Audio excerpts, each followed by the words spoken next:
इसलिए वो हमेशा उदास रहती थी। रजनी, बहुत ही बढ़िया फिल्म लगी है, कल देखने चले? नहीं जी, कल मुझे बहुत काम है, मैं नहीं जा पाऊंगी।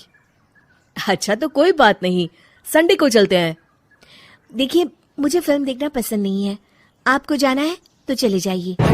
नीरव को मना करके रजनी वहां से चली जाती है और अपने बैग को खोलकर उसमें बंद पड़े ब्रश और कलर्स को देखकर रोने लगती है। रजनी, चलो ना कहीं बाहर खाने चलते हैं, कुछ तुम्हारी पसंद का। जी, मुझे नहीं जाना, मेरी तबीयत ठीक नहीं है। रजनी वहां से चली जाती है। नीरव को समझ नहीं आता कि रजनी उससे इतना दूर क्यों रहती है। वो जब भी उसके साथ वक्त बिताना चाहता है, रजनी कोई ना कोई बहाना बना देती है। एक दिन घर पर कोई नहीं था। रजनी घर का सारा काम जल्दी से खत्म कर लेती है। घर पर अकेले होने के कारण वो सोचती है कि वो आज पेंटिंग करेगी। वो अपने कमरे में जाकर पेंट ब्रशेस और कलर्स निकालकर जैसे ही कलर मिक्स कर रही होती है कि दरवाजे पर बेल बज जाती है। अब कौन आ गया इस वक्त? इतनी मुश्किल से तो मुझे पेंट करने का मौका मिला है। रजनी दरवाजा खोलती है तो उसकी सास अपनी सहेलियों के साथ खड़ी होती है और सब घर के अंदर आ जाते हैं। अरे बहू, सबको शरबत बनाकर पिला दे, बाहर तो बड़ी गर्मी है। उफ। जी। रजनी पेंट ना कर पाने से उदास हो जाती है। उसे गुस्सा भी आ रहा होता है कि उसने इस शादी के लिए हाँ क्यों कह दी।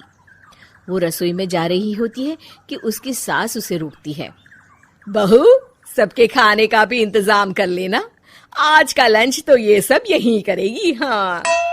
रजनी बिना कुछ कहे रसोई में चली जाती है। सबके लिए खाना बनाती है। सब खाना खाते हैं और रजनी घड़ी देखती है कि ये सब कब जाएंगे ताकि वो अपनी पेंटिंग कर सके। जब शाम होती है तब सब चले जाते हैं अपने घर। अरे बहू, सब तेरे खाने की तो बहुत तारीफ कर रहे थे, सबको बहुत अच्छा लगा खाना।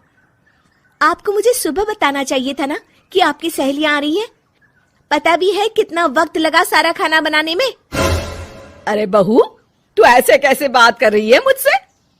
तो और कैसे बात करूं? मैं इस घर की कोई नौकरानी नहीं हूं कि इतना काम करूंगी।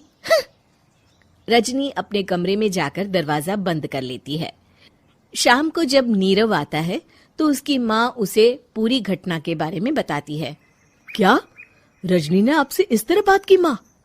हाँ, और पता नहीं उसे क्या हो गया है, शाम से बाहर भी नहीं आई है। मैंने तो कई बार आवाज दी, खाना भी नहीं खाया उसने। तू ही बात करके देख ले बेटा। नीरव अपने कमरे का दरवाजा खटखटाता है। रजनी, दरवाजा खोलो, मैं हूं। रजनी दरवाजा खोलती है और फिर वापस जाकर अपने बिस्तर पर लेट जाती है।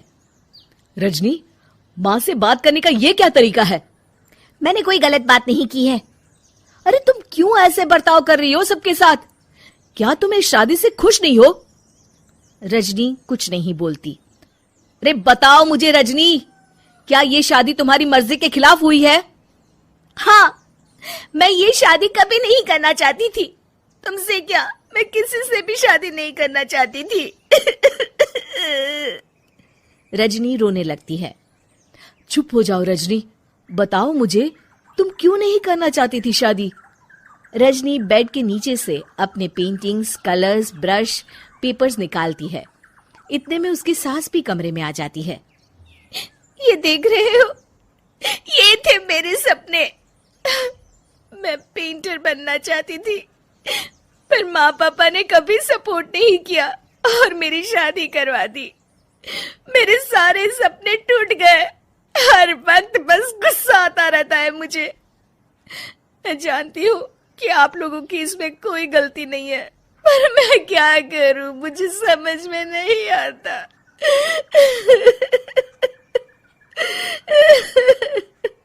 रजनी फूट फूट कर रोने लगती है। मुझे माफ कर दीजिए, आप दोनों के साथ मैं बहुत बुरा बर्ताव कर रही हूँ। अरे रजनी बेटा, चुप हो जाओ तुम। नीरव पानी लेकर आता है। ये लो पानी पियो और शांत हो जाओ। रजनी पानी पीती है और उसकी सास पेंटिंग्स देख रही होती है।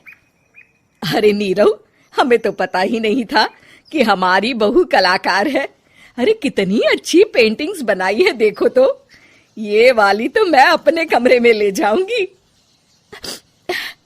आपको ये पेंटिंग्स अच्छी लगी? अच्छी नहीं, बहुत अच्छी लगी। और तुमने हमें बताया क्यों नहीं? तुम जब चाहे पेंटिंग कर सकती हो रजनी। हम तुम्हारे सपनों को पूरा करने में तुम्हारा पूरा साथ देंगे। हाँ बेटा, हम कला की कद्र करते हैं। हम कलाकार तो नहीं, पर मुझे गर्व है कि मेरी बहू एक कलाकार है। रजनी, नीरव और सास तीनों हंस पड़ते हैं।